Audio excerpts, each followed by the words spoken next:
dukkan alamu dai abin ɓoye ya fara fitowa fili, wato asiri ya fara tonuwa.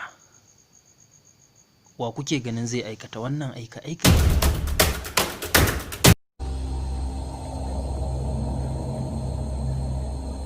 Mayaudari mace amana, wa rubuta wannan a motar ka?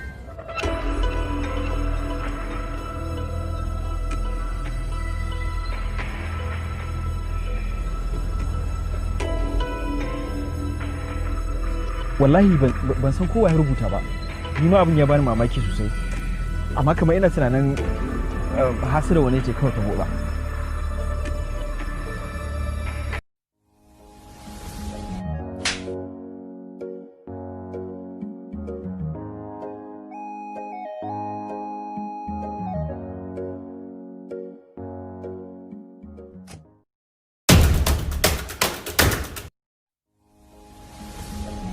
An dai hango jarumin yana iya bakin ƙoƙarinsa wajen ganin cewa ya ceto soyayyar Laila daga tarwatsewa. Shin ko hakan zai sa soyayyar ta ɗore? A dai yi magani idan tusa na hura wuta. Cikin zuciyarta dangane da shi, amsar da ya bata shine, na ta furta ina son ki, ina son ki, ko na ce ina son ki. Wannan kalmomi su ne abin da suka fusata, suka bata haushi, har ta aikata wannan abin da ke kallo. Ki tunani da kanki. Babu ta yadda za a haɗa kai da ni domin a cutar da ki, domin a dalilin ki na san Mahmud, kuma iya sani na Mahmud baya da wata budurwa idan ba ke ba. Ke ce Mahmud, ke kaɗai ke da ita. Kin dai ji ko? Ni ma dai haka na gani.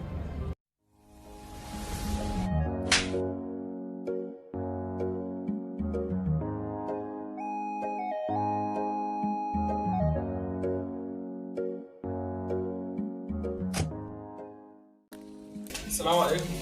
Amin wa alaikum assalam. Sannunku da zuwa. Mama ga su Laila. Sannunku da zuwa. Sannunku da zuwa, ku shiga daga ciki. Ku shiga daga ciki. Sannunku. Yara na gode muku ko? Yawa. Lale lale. Ina gajiya. Sannu.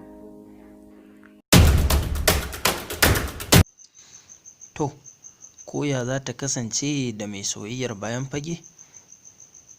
Wato wadda take ta haɗa fuska a gefen fili? Wato Murja. Ga dai shi mahaifiyar Mahmud ta karɓi bakuncin su Laila da hannu biyu, wanda hakan yake nuna cewa sun samu shiga. A inda aka hango Murja tana ta haɗa fuska, alamun rashin jin daɗi.